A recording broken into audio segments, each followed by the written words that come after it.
On the opposite side of the Alps to the Criterium du Dauphiné, the Tour of Switzerland today uses the beautiful backdrop of Lago Lugano for the opening test against the clock. In this 9-day race, Frank Schleck, the winner of this event in 2010, will try and fine-tune his Tour de France hopes.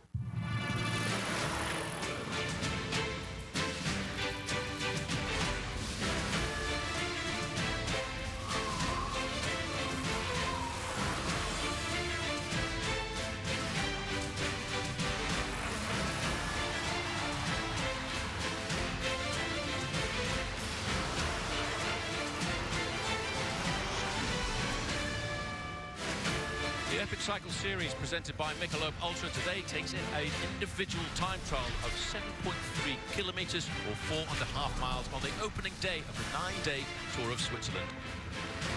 I'm Paul Sherwin, alongside me is Bob Roll. Bob, this is the final test, and it's a final choosing ground for the Tour de France teams. Yes, most certainly. For many pros, the Tour de Suisse is the last race before the Tour de France to impress your coaches and make the selection for the Tour team. But for our Tour contenders, it's a rendezvous with fitness, and perhaps mental preparation is the most important thing for the Tour de France. Yes, defending champion back again. Levi Leipheimer was absolutely superb in this event last year. He beat Damiano Cunego in the final time trial by a few seconds in the overall standings. A thrilling victory for Levi Leipheimer just at the last moment. For the other favourites too, Frank Schleck won this race back in 2010. Tommy Danielson, Bob, coming off a very good third place in the Amgen Tour of California. Also, he was 8th in last year's Tour de France. Looking forward to fine-tuning his fitness before the Grand Boucle later on in the summer. Let's not forget about Robert Geesink from the Netherlands. Just won the Amgen Tour of California, having the best season of his career so far. The tough route, Bob, straight up, straight down. It is a testing route, very technical. There is a tough little climb right out of the blocks. You start with about 100 meters of flat road, then you do this climb. It's a very technical, narrow descent as well. 4.5 miles of total length, just under 10 minutes, presumably, for the winner. Yeah, that's what we'll be looking for, and everybody will be wondering how will Fabian Cancellara perform, having come back from a very nasty accident during the Tour of Flanders. Some guys started earlier today, and Robert Hessink was one of those riders. He did a pretty good ride at half distance, and when he came up to the finishing line, bear in mind this guy is better known as a climber, stopped the clock with the 13th best time, losing 23 seconds. Robert Hessink, not the best technical rider. He's losing time to our leader currently. That's Moreno Moser of the Liquigas squad. We're looking here now at Frank Schleck, who also started a little earlier on, Bob. At the start of this season, I thought that Johan Brunel was going to have a very difficult time taking riders away from his Tour de France team, but at the moment, it's hard to decide who he's going to take to the Tour. It's been an up-and-down season for the Schleck brothers. Frank Schleck just dropped out of the Giro d'Italia a few weeks ago, and he went through the time check here a few seconds slower than our leader, Moreno Moser. Decent opening 5 kilometers of this stage for Frank Schleck. Actually, that's not so bad. But bear in mind, Bob, this is the part of the course that suited him on the uphill section, but on the downhill section, his cornering was a bit sketchy. 180-degree hairpin bend here. Frank Schleck not sweeping through there with the smoothness you want to see, and losing a little bit of time in this corner right here. Yeah, but Frank Schleck, I think we'll see more of him once we go out onto the open roads, because I reckon he's in much better form than his brother, and it may well be towards the end of this season. Frank Schleck will be the end of this race. He will be the leader of Team Radio Shack Nissan going to the Tour de France. When he came up to the line, Frank Schleck actually hadn't done too bad a ride, because although he was finishing in 22nd place, he lost 30 seconds, but only a few seconds on Robert Hessink, one of the other contenders. 11 seconds at the top of the climb to our current race leader, Moreno Moser, but another 20 seconds out on the descent. It's not a fantastic ride for Frank Schleck. They still need to improve on the time trialing discipline. Yes, well, this was Moreno Moser. He started very early on and stopped the clock in 9 minutes and 50 seconds to produce the fastest time. Jakob Fuglsang, one of the many riders, Bob, looking through the riders in the Tour of Switzerland here, a lot of guys coming back from injury. This man crashed out of the Tour of Catalonia. Broke his hand in the Tour of Catalonia, was unable to start the Giro d'Italia. He was the sole leader for Radio Shack in the Giro, unable to do that. He's had to reorganize his schedule. He's back here. He has won the Tour of Luxembourg recently, so he is on decent form and trying to impress the selectors, especially Johan Brunel, for the Radio Shack team in this summer's Tour de France. Former world mountain bike champion, he goes out and rolls in this 2 weeks of racing, Bob. The Criterium du Dauphiné in France, the Tour de Suisse, it is where the team managers make their final choice of just 9 men from a whole group of 30 to go forward to the Tour de France. Carson Kroon out on course. He's bounced around teams a little bit. He was on the BMC squad last year. He's coming back to the Saxo Bank program of Bjarne Riis. He had a lot of success when Bjarne Riis was the coach of the CSC team, but now he's back on Saxo Bank, sweeping through this technical descent. These are the last few miles of the opening time trial here, and you can see how technical these corners are. Yeah, we've got a lot of big names to come down towards the end. The last man to start will be Levi Leipheimer as the defending champion. Peter Sagan, who was so dominant in the recent Amgen Tour of California, Bob, winning 5 stages, he starts 3 riders from the end. It'll be interesting to see how he performs. This is Martin Kohler. He is the Swiss national time trial champion. Teammates with Cadel Evans. Cadel over in France in the Dauphiné getting ready for the Tour de France. This Swiss rider, you know what amazed me in my career? How strong the Swiss riders were when we raced in Switzerland. They love their home roads and their home crowds, and they're always strong in the Tour de Suisse. Yep, this is Igor Anton now, another rider who had a very nasty break in the early part of the season. He broke his collarbone in Liège-Bastogne-Liège. He's a great star from the Tour de France, and in fact, he's been a professional since 2005. It's a tough course, this, isn't it, Bob? Because you've got to go out very quickly on the opening climb, but if you go out too quickly, you put yourself into the red zone, and you can never recover. Yes, you can't recover. Once you go into that red zone, into the danger zone, so a sense of timing, the tempo and cadence you're capable of doing for the whole distance. If you go out too quickly and you die before the top of the climb, you're going to pay for it all the way to the finish line. Especially when you're coming back from a nasty injury. The next man to climb into the gate should be Sebastian Langeveld. He actually, another guy with broken bones at the start of this year, he broke his collarbone in the Tour of Flanders. Langeveld can do a good time trial. He's had a lot of good results in the time trial. He's on the new Australian outfit, Orica Green Edge. They've been very impressive throughout the year for a first-year team to win so many big races, including Simon Gerrans in Milano-San Remo. Impressive season so far for Orica Green Edge. Yes, I don't think they could have asked for a better start to the season. Their first victory coming in their first big race, the Santos Tour Down Under. That was Simon Gerrans, already on form at that time, beating a certain Alejandro Valverde, who is also here at the Tour of Switzerland. Haven't seen Valverde race for a while. We'll see how he can do in the Tour de Suisse before he comes back to the Tour de France after a 2-year doping suspension. Well, there you can see the time to beat is Moreno Moser, and if you follow cycling at all, Francesco Moser, who was a great cyclist of the 1970s and 80s, is actually Moreno Moser's uncle. He stopped the clock at that point with a 5-minute and 11-second time. Fuglsang out on course on that climb. There's a couple of hairpin bends on the climb. Shouldn't be too hard for the riders to get around those. It's the descent that's proved to be very challenging, especially for the teammate of this man. That's Frank Schleck, getting a little bit sketchy through there. But Fuglsang will get that report. He'll be able to watch it when he's warming up in the start house, and then he'll be able to use that information and sweep through the corners on the descent a little bit more quickly. We'll see what he does against our leader, Moreno Moser, who had a very fast time in early on in the rotation. Like you said, Moser, the nephew of the great Francesco Moser, one of the greatest cyclists of all time. Well, I wonder what this man is going to do. This is Tom Danielson. He used to be from Durango, Colorado, but now, like the majority of the rest of the cyclists in the United States, I think he prefers Boulder, Colorado, as the place to be. Training in the high mountains, as Fuglsang is heading up to the half-distance point to see whether or not he can challenge that 5:11. Big question, though, on everybody's mind is, can Fabian Cancellara come back from injury and win this opening day time trial in his own country? And can Levi Leipheimer put in a fine performance to start his defense of the victory from last year?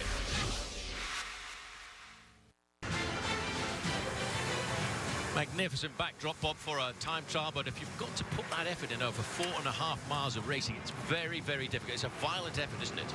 Amongst team sports, the individual time trial is unique to cycling. When one rider is against the clock, no teammates, no mano-a-mano combat with the other riders in the field, Fuglsang out on course. Well, the Swiss champion in the individual time trial not posting a fantastic time, Bob, but Martin Kohler going through there 25 seconds adrift. Martin Kohler in a few short miles, already way off the pace of Moreno Moser, absolutely crawling today. Well, we're looking down there at 5 kilometers to go to the finish. This is Stefan Langeveld. He's a very good individual time trialist, but he too, as I said, Bob, was fighting back from injury. It's going to be hard, I think, to pick the Tour de France team for this Green Edge squad. Green Edge still has a long list of riders, about 20 names on that. Luke Durbridge He had a great opening time trial in the Dauphiné, winning that event, put himself on the name, perhaps to be considered for the Tour de France, because in Liège, there is a testing time trial to start the proceedings at the Tour de France, and why not go out and get a win? And Orica, the challenge for Orica, they don't have a GC contender, is to win some stages at the Tour. Well, Tom Danielson, he's thinking about the Tour de France as well in the back of his mind. He finished 8th overall last year, Bob, at his first attempt at the Tour de France. I'm amazed that it took so long for Tom Danielson to get himself into a team, into the Tour de France. Well, for Tommy D, the challenge was not to get results throughout the year, but to get results at the right time, impress his team to select him for the Tour de France. He was on the team of Lance Armstrong, didn't get selected for that squad. Garmin, it was a number of years before he was able to give the confidence to Jonathan Vaughters, the manager of the Garmin squad, to put him in the Tour team. And Tommy did reward him with a top 10 finish. He eventually was 8th overall after the disqualification of Alberto Contador. Contador finishing 5th, but then because he was suspended for doping, all of the results that came after the 2010 Tour de France, before this year's Tour de France, were taken away. Tommy D slots into 8th place in the Tour de France. What a great result that was. And he's in good form because just recently he was 3rd overall in the Amgen Tour of California. And he was fantastic, Bob, in the mountain stages. And last year, just before the Tour de France, he was 3rd also in the Amgen Tour of California. So Tommy D on track to get a top 10 in the Tour de France. I talked to him after the Tour of California. I said, what are your hopes for the Tour? He said, hey, why not top 5, maybe in the podium? Well, this is Marco Marcato coming up to the finishing line here. He's challenging the time here, Bob, of Moreno Moser. Well, he's not. I don't think he's going to beat it. It's an awful long way from that finishing line, but it's an indication that some of the big names are going to start to challenge the performance there of young Moreno Moser, just 22 years of age. His time, 9:50, has stood for an awful long time. Marco Marcato, by the way, was 2nd in Paris Tours last year, and this year he started off very well by winning a stage in the Étoile de Bessèges. He's on the Vacances Soleil squad. They are in their infancy as a professional bike team. They had their first invitation to the Tour de France last year. This man is one of the best attackers on the team. Marcato tries to look for the breakaway. Eventually, he's going to be successful and get a big stage win in one of the big stage races. They are a very aggressive team, this team Vacances Soleil, and we remember last year in the Tour de France, they were always looking for the breakaways. And that very nasty crash by Johnny Hugeland. Hugeland made the breakaway and then was knocked out of it by a car carrying VIPs. One of the most dramatic moments I've seen in all of my years as a follower, fan, and racer of cycling. Now then, let's see. This should be an interesting time, because this is Full de Sang, and he's coming into the finishing line. He's nice and aerodynamic, but he's not going to challenge Moreno Moser. That was a very good time by that youngster from Italy. And Fuglsang, he's probably, Bob, thinking further down the road. Again, coming back from injury, he's got to try and find his form in the Tour of Switzerland and convince Johan Brunel to include him in the last 9-man squad. Yes, he was just coming off a win in the Tour of Luxembourg, so good form for Fuglsang. Off the pace, however, of Moreno Moser. Moser on great form. He won the Grand Prix Frankfurt recently, so Moser, he's a rider to watch out for in Italy, and he did a great opening prologue. Nobody's been able to come close to his time so far. Well, this is Kesiakov, Fredrik Kesiakov of Team Astana, and he's just gone through that time check there as well. It's a difficult course, this, Bob, in as much as you start immediately going up the climb, and then the descent is very tricky indeed. Still big names to come towards the finish. Moreno Moser still holding on to the fastest time so far. I have to say, Bob, but looking down on Lago Lugano here, it really is a magnificent backdrop for an individual time trial. Another man coming back from serious injury this year. He fractured his hip in the time trial at Paris-Nice. Took him away from any chance of defending his title as the winner of the Tour of Flanders from 2011, Nick Nuyens. Nick Nuyens, one of the top Belgian professionals, rides under the radar in the shadow of Tom Bonen and Philippe Gilbert. And he did win Tour of Flanders last year, out on the course, making his comeback race now in the Tour of Switzerland. He could be excused for not having a great opening time trial because of that serious broken pelvis injury he had in Paris-Nice earlier this spring. Bad timing for him as well, being a Belgian, robbed him of any chance of going into what is the biggest race in Belgium, the Tour of Flanders, which this year was dominated by Tom Bonen. Tom Bonen, by the way, is here at the Tour of Switzerland, missing out on the Tour de France. He wants to basically look to the end of the season, and of course this year's a complicated year for everybody with the Olympic Games. The Olympic Games will come a week after the Tour de France finishes. Tom Bonen saying, I prefer not to do the Tour de France this year. I prefer to prepare myself for the Olympic Games road race. He thinks it's a road race that suits his talents to perfection. He goes in as one of the hot favorites, teammates with this man, Nick Nuyens. I'll tell you what's going to be hard. for the Belgian selectors to pick 5 guys out of their galaxy of stars to be competitive in the Tour de France. And to work together as a solid team. This is Nicky Terpstra here, the national road racing champion of Holland, way back in 2010. This year he won a race that goes across the Flanders. He will, I think, be called upon later on in this race to look after Levi Leipheimer, because I think coming back from that nasty accident that Levi Leipheimer had when he was knocked off a car in his preparation lead up to the Amgen Tour of California, I don't even know how he managed to finish 6th overall in that race. Very courageous ride by Levi Leipheimer in the Amgen Tour of California. Broken fibula to start the week's racing.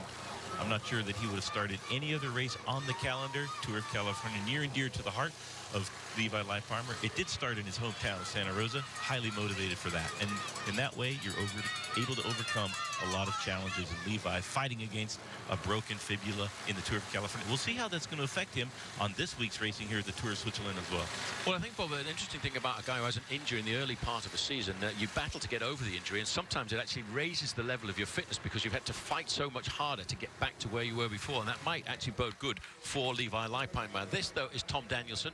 Not a stellar ride by Danielson, but he's a climber. He will try and ride better in the latter part of this race. He's trying to, you know, this time of Moreno Moser is starting to look rather solid, Bob, because at 9 minutes and 50 seconds, Danielson's lost a huge chunk of time to the young 21-year-old Italian. Well, that time of Moser is looking better and better as big challengers come to the line and fall far short. Moser already collected a few noteworthy scalps today, including Andreas Kloden, Robert Haysink, Frank Schleck, and just there, Tommy Danielson. Fredrik Kessiakoff in the team Astana coming down to the finish line now. This is a beautiful part of the world when we look surrounded by all of these mountains. Now, this is rather a good time here by Kessiakoff because he's just going to go around the corner. Ziel, by the way, is at finish line in Swiss German. So as you come up to the line, this is not bad at all, Bob, because Kessiakoff is going to stop with a third best time, losing just 7 seconds. The first man to come close to Moser in quite a long while. Kessiakoff, found in the sport of cycling by Jonathan Vaughters from the Garmin squad. Kessiakoff hoping to take his own chances in the big stage races, so he's come across to this Astana squad, hoping to make the Tour de France team for Astana a little bit later in the summer. Oh, big question marks for everybody. Will I, won't I? Or what bag do I pack at the end of June? Do I go on holiday, or do I go for a 3-week trip around the heart of France in the greatest bicycle race in the world? So looking down on that lake, it's a magnificent backdrop. It really is great here this afternoon. Now we're back with Nick Noyens, looking very solid, Nick Noyens. He'll be trying to revel himself in the sprints in the latter part of this week. Well, you can see his physique compared to the spindly climbers. He's a Belgian. He's a classic specialist, a little bit chunkier, quite a bit faster in the sprints, but suffers on the climbs quite a bit. We'll see how he can do in the big mountains of the Tour of Switzerland, and there are some huge, challenging climbs to come in the next week of racing. Yeah, there's a lot of big challenges will come. This is a very difficult race, the Tour of Switzerland. On a number of occasions, it climbs at over 2,000 meters in altitude, and that's about 7,000 feet. This is Alejandro Valverde. Came back to the sport just this year after being suspended for 2 years for his relationship with the Operación Puerto. He was busted originally by the Italian Olympic Committee, forced him to stop racing in Italy, and then it was extended to a worldwide ban. He came back this year, Bob, in the Santos Tour Down Under and finished in 2nd place overall, winning a very nice climb at the top of Old Wallanga Hill. And he's not a bad time trialist. He can do a good time trial occasionally in his career. He is a great climber, punchy sprinter. He's very, very versatile as a professional athlete. Got a stage win in Paris-Nice to follow up that success down in the Tour Down Under. Has been pretty quiet in the last few weeks. We'll see how he does in the opening time trial here at the Tour de Suisse. Well, as Alejandro Valverde goes out on course and winds himself up to a high speed, it's the kind of course that I think could suit a man like Alejandro Valverde. But when we take this break, when we come back after it, we'll be seeing the start of a certain Fabian Cancellara.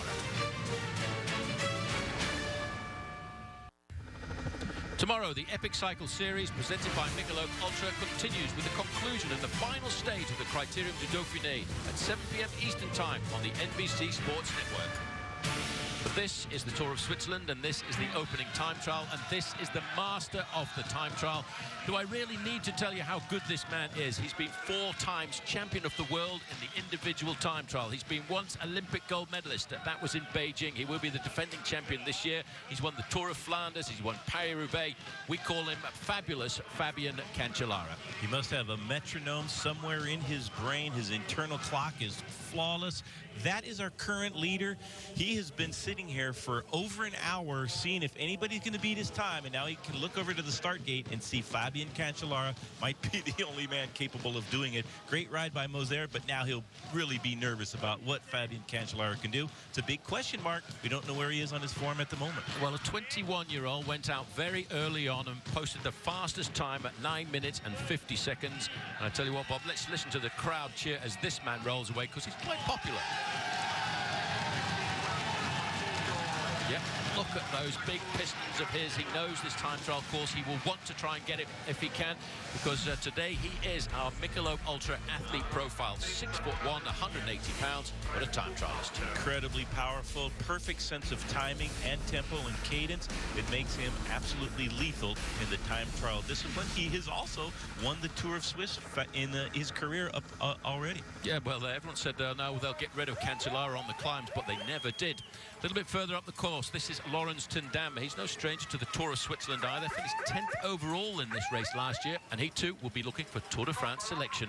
Crashed out of the Amgen Tour of California recently, perhaps best known to American cycling fans for crashing in the Tour de France on a technical corner that almost took out the current race leader in that race last year. Thomas Voeckler landed on his face, finished the event with a broken nose and bandaged face. Very dramatic images. Laurens ten Dam, one of the toughest men out there. Well, the time to beat at half distance is 5 minutes and 11 seconds set by Moreno Moser. And a reminder is that he's actually the nephew of Francesco Moser, the great rider who won Paris-Roubaix on 3 occasions. As we now have a look here at Laurens ten Dam. Now, he's gone up pretty smartly too, because the time to beat is still Moreno Moser, 5:11. Ten Dam stops the clock inside the top 10. He's only lost 7 seconds. It's all about the descent now. Impressive riding so far by Laurens ten Dam, the Dutchman on the Rabobank squad, veteran of the Tour de France. Time trialing, climbing, and also having a good morale for the team is the hallmarks of Laurens ten Dam. How fast did you see him go around that corner, Bob? This is Cancellara. I wonder how good he can be today, though, because let's not forget, he broke his collarbone into 4 pieces in that crash in the Tour of Flanders. To put it back together, they had to put a pin right the way down through the middle. Ouch, that must hurt. I cringe just thinking about it. Fabian Cancellara, the most powerful cyclist that we've seen in a long time, in many generations, maybe one of the best time trialists, also classic specialists of the current generation. He's won Paris-Roubaix, he's won the Tour of Flanders, he's won Milano-San Remo also. Those are 3 one-day monuments, classics to the sport. Those are all close to 300 kilometers in length. He's also won individual time trials anywhere from 4 kilometers to 5, 10, 6 kilometers, and of course time trials across the calendar. Absolutely spectacular. Well, this is Alejandro Valverde coming up to that time check at half distance at the top of the climb.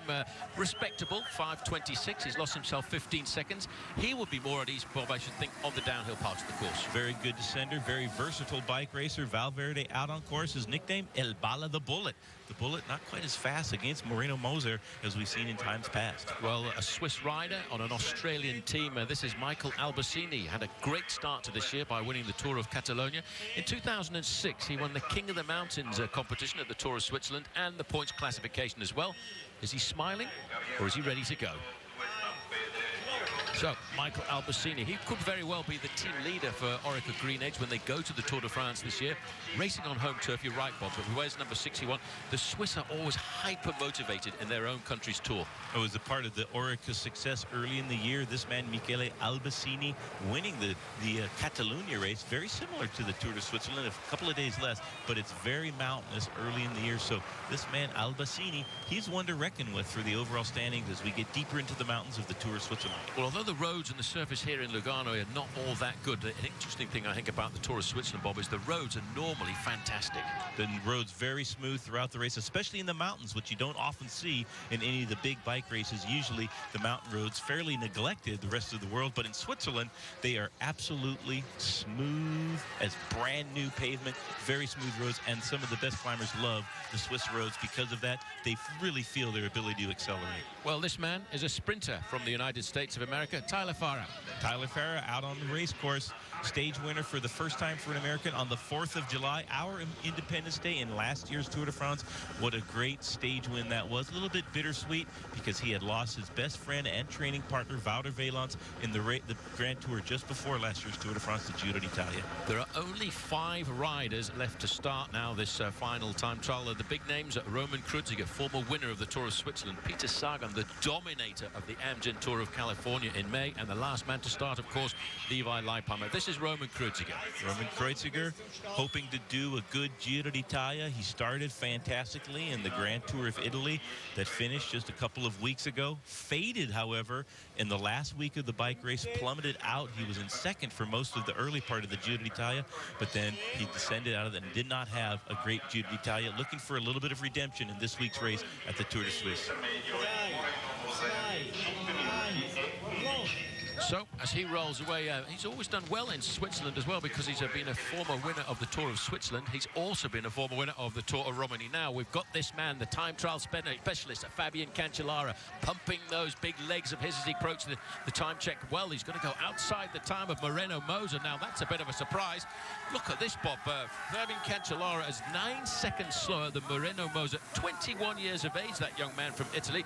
But watch this man go downhill. He's been in situations like this when he's gone through the time gap a little bit down, and he's gone downhill at 55, 60 miles an hour. Well, the cadence was pretty good on that climb, quite a bit slower than Moser, but this is the part of the course that favors the talents of Fabian Cancellara, also favors his aerodynamic profile and the incredible power that he has. You saw him get the big ring going just over the top of that climb. Now he's deep into the aero bars and making his streak to the finish line. Well, we'll take a break. When we come back, we'll see if Cancellara can challenge Moreno Moser.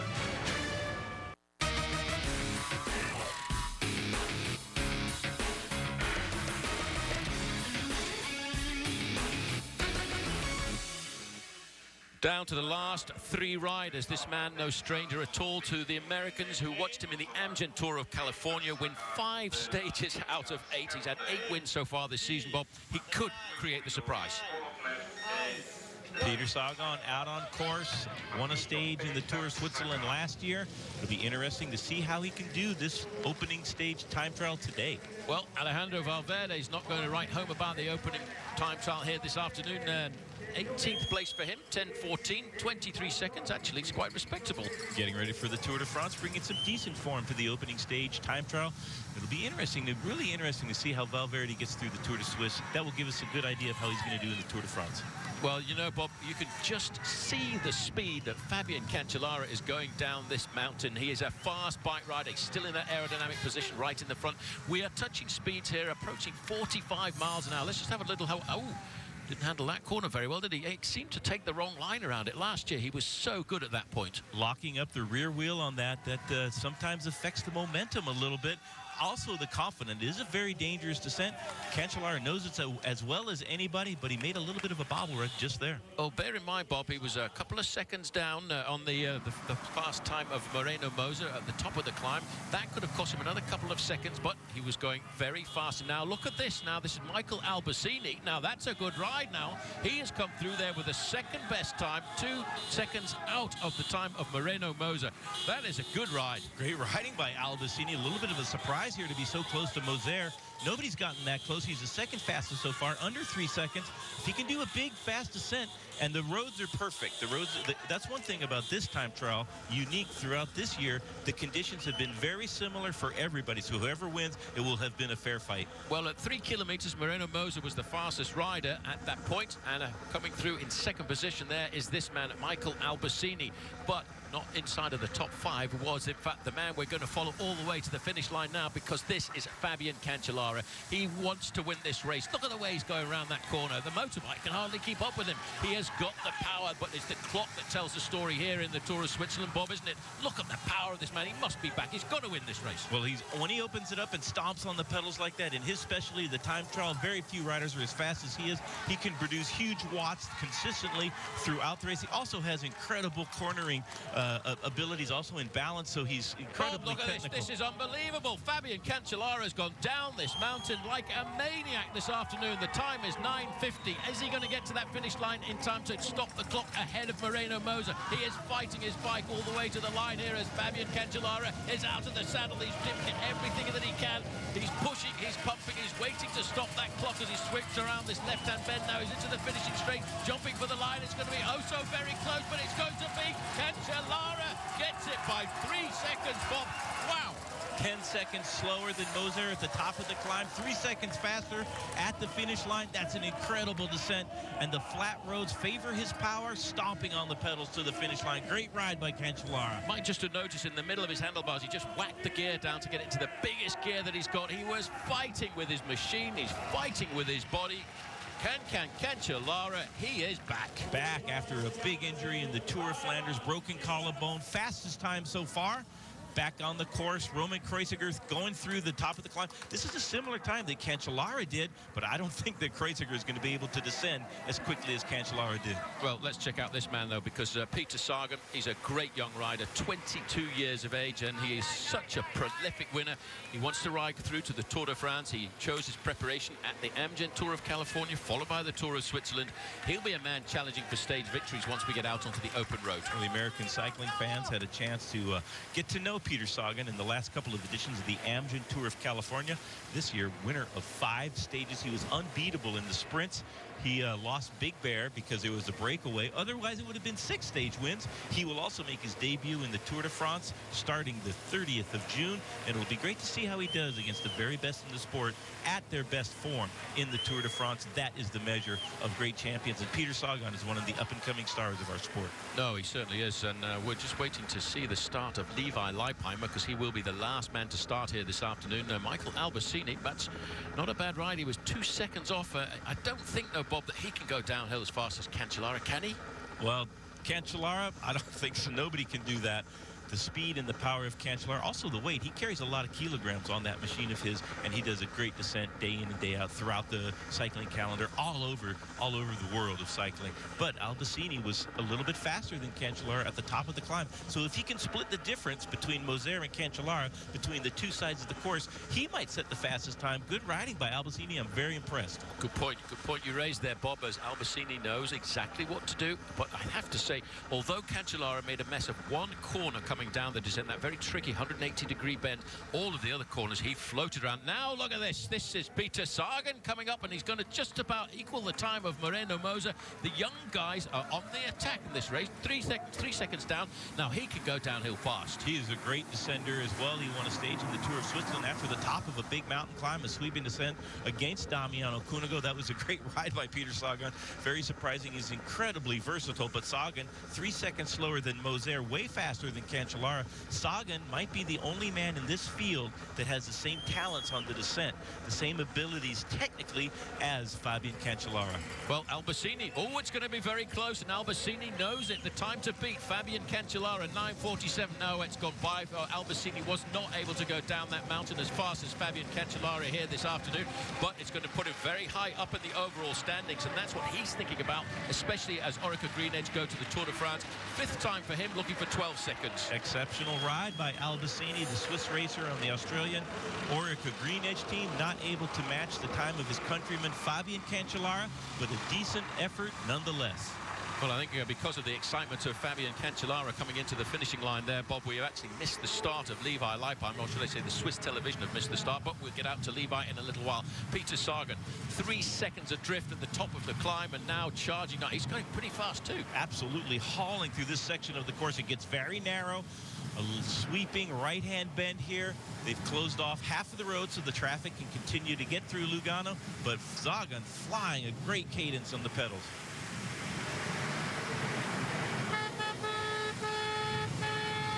Tell you something, Bob, this man has taken a lot of risks. That, I think, is almost as good as Fabian Cancellara. How is he going to handle this corner now? Takes it nice and wide. It's a dodgy corner because you've got that traffic island right in the middle. And the youth of this man, 22 years of age, he's exploded out of that corner. Hard on the brakes into that 180-degree bend, sprinting up the speed out of that. This is great riding by Peter Sagan, almost at the time of Moser at the top, at the halfway split, and quite a bit faster than Cancellara. Looked to be going incredibly fast on that descent. Very narrow, dangerous roads, but Sagan has gotten through the most dangerous part of the course. Well, this obviously explosive effort not suiting Levi Leipheimer. Don't forget, this man is coming back from a very nasty injury. He had a nasty break in his fibula when he was knocked off his bike when he was out training. He's gone through there with probably not a great ride by him, but Levi, I think, is trying to ride himself into Tour de France condition using this race. Now, this is looks like Tyler Farris coming up here. What's he going to stop the clock with? Tyler Farah rolling through, maybe was so slow that the Swiss missed his time. Roman Kreuziger, however, coming in right behind Tyler Farah, starting a minute after him and challenging the times of the top 5 riders. Well, that's a good ride by Kreuziger because, again, he is a rider who will be looking at the overall race here. 7th time for him. He's lost 15 seconds on Cancellara. 9:47 is the time to beat. Can this man do it? Because I think he's probably the only man left in the bike race here this afternoon who could do it. Starts 3 riders from the end. He was 3 seconds adrift, but ahead of Cancellara at the top of the climb, and I reckon he went downhill pretty fast. Great cadence here. You can see the speed of a sprinter in his legs. These are the last couple of kilometers, mile. There's the red kite, 1,000 yards from this point to the finish line. Peter Sagan had a very fast time at the split. That was at the top of the climb, sweeping descent, and flat roads to the finish. This is where Cancellara excels. These are the flat roads where power is a premium, and Cancellara the best in the business when this is what they're racing on. We'll see how Peter Sagan can do. Well, normally in the individual time trial, you're not allowed to use a fairing. And I've been asking myself the question all year, Bob. Do you think that little design at the back of this machine that he's riding is regarded or could be regarded as a fairing to make a little bit less aerodynamics at the back? Well, very vigorous rolls put into place by our governing body, the UCI, and every bike is measured at every race, and they make sure that they conform to all the standards that the UCI has set. And apparently they are within the legal parameters. They have pushed it to the limit, though. Look at this. They're pushing everything to the limit. So 2 is Peter Sagan. The time to beat, 9:47. Coming round the corner. This could be quite impressive here because this man can sprint. He will be looking for the line. Is he going to be the man today who's going to beat Fabian Cancellara? Because if he is going to be a star in the Tour de France in July. The clock is ticking for Peter Sagan, the dominator of the Amgen Tour of California. Look at that. 10 seconds left to get to the finish line. It's going to be so very, very close indeed. And yes, he's going to do it. Peter Sagan, all the way from California to Lugano. He's the man who stopped the clock faster than Fabian Cancellara. Very few men have ever beaten Cancellara in the time trial, even fewer in Switzerland, the home country of Cancellara. Sagan does it here. We'll see what the 2 riders following him can do, but this is the fastest time so far, bringing the great form from the Tour of California forward to the Tour de Suisse. Fastest man on course so far. Well, Bob, we enjoyed watching him sprinting in the Amgen Tour of California. Look, he's almost lie down on his bike because it was such a tough ride. This is Levi Leipheimer. He closes down the road this afternoon, the last man to start. He wears number 1 on his back as the defending champion. I have to say, Bob, that although he was a little bit slower on the climb, he seems to be picking it up on the flat part of the course on the running towards the finish. Levi Leipheimer, an exceptional time trialist himself. He's used his time trial skills to win a number of stage races, including this, the Tour of Switzerland last year. The final stage of last year's edition was a time trial. He was able to take nearly 2 minutes out of Damiano Cunego and win the overall title of the Tour of Switzerland. One of the great pleasures of his career, he said, in the last few weeks leading up to the Tour of Switzerland.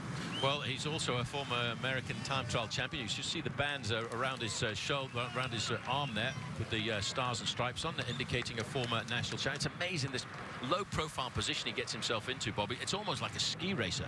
Definitely like a downhill ski racer, and the aerodynamic bars developed by a ski racer. Boone Lennon from Idaho developed those years ago, used to maximum effect by Greg LeMond, winning the 1989 Tour de France. Well, here he is, number 21, Peter Sagan. He really, I mean, I didn't think anybody was going to beat the time of Fabian Cancellara there out on the course, but this man, he came down that mountain probably as fast as Cancellara did. Well, there are only 2 men out on course now, Alexander Kolobnev of Team Katusha and Levi Leipheimer starting as last man. And Bob, I was just thinking that Levi Leipheimer, he really had to dig deep into his reserves to ride the Amgen Tour of California and finish it. Now, will that go for him or go against him in the Tour of Switzerland? Well, one wonders if he's made a full recuperation from the Amgen Tour of California. Broken fibula to start that race, continued to improve throughout it, did a decent time trial, digging deep into his suitcase of courage. Maybe he found that there were no clothing left to hide from the ravages of the individual time trial, but Levi Leipheimer still has this week of racing, another few days before that, week and a half to get ready for the Tour de France. I think it's going to be a good Tour de France for Levi Leipheimer. He's had to go very deep in order to get through the Tour of California. He'll finish up the the stage 1 time trial here in the Tour of Switzerland. I think he's going to have a good Tour de France later on this summer. I think I tend to agree with you, Bob, as well. I think he's made this year a special year to make sure he's in fine form for the month of July. He will be the #1 leader of Omega Pharma Quickstep as they go through to the Tour de France, and he'll be looking to finish well inside of the top 10. But today, apart from this ride by Levi Leipheimer, the ride of the day really is Peter Sagan. What an incredible ride by the 22-year-old. He won the first 4 stages on the gallop at the Amgen Tour of California. Not a great time trial. I was a little bit surprised from Peter Sagan's performance in the time trial.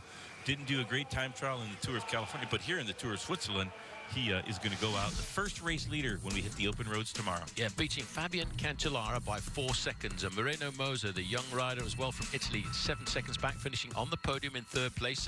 Frederick Kessiakoff up there in 5th. Michael Ambasini 6th. Looking further down, they've got Jakob Fuglsang in 10th place, looking for 22 seconds. Good ride by Fuglsang to be in the top 10 at the end of the time trial. Well, when we come back, we'll have the podiums and we'll celebrate the victory for certain Peter Sagan. I'm still rebounding a little bit by that ride by Peter Sagan here this afternoon, but I have to say he is today's Road ID ride of the day. Great climb within sight of the leader, Moreno Moser, who went over the top, the fastest halfway through the race. Also, a rather scintillating descent, barely touching the brakes. Unbelievable ride by Peter Sagan to beat one of the best in the business, Fabian Cancellara. Yep, that's our Road ID ride of the day, and not only does he get himself the victory of the stage this afternoon, but he will also get the first yellow jersey as the first leader of the Tour of Switzerland. I wonder if he'll keep it tomorrow because it's a mountain-top finish to Verbier. Verbier, a very tough climb. We saw Alberto Contador win there in the Tour de France. Not the favored terrain of Peter Sagan, but when you're riding this well, who knows? He won 5 stages of the Amgen Tour of California. He gets another stage win here just a few days later in the opening stage of the Tour of Switzerland. Yeah, that's his 9th victory of the season, and he's still only 22 years of age. Let's have a look at the overall results then. Peter Sagan by 4 seconds ahead of Fabian Cancellara. Moreno Moser, his own teammate, in 3rd place. Martin Elmiger could be a man to look for the yellow jersey tomorrow in 4th place. Further down, what about Michael Albacini looking for 17 seconds? Roman Kreuziger looking for 19 seconds. And Jakob Fuglsang in 10th place for Radio Shack Nissan. And our notables, Brent Bookwalter, American on BMC, 17th place. Robert Haysink, a good ride by the Dutchman on the Rabobank squad in 26th. Tommy D, solid. Frank Schleck, Levi Leipheimer, still look for some time. Just listen to that crowd, Bob. And Fabian Cancellara climbing up here to get the position as the best placed Swiss rider. Interesting prize here for the races in Switzerland. They like to honor their local heroes, and Fabian Cancellara, most certainly one of the biggest stars of all sports in Switzerland. Maybe Roger Federer is the only man that dominates the headlines more than this man, Fabian Cancellara, for the home fans in Switzerland. Okay, so don't forget, tomorrow we've got a double dose of cycling with the Criterium du Dauphiné at 7 p.m. Eastern Time and the Tour de Suisse at 10 p.m. Eastern Time, and they're both mountaintop finishes, so don't miss them. And for a full schedule of our cycling, log on to NBCSports.com to find out what we're doing, where we're going. Until tomorrow night, on behalf of Bob Roll, I'm Paul Sherwood saying bye for now.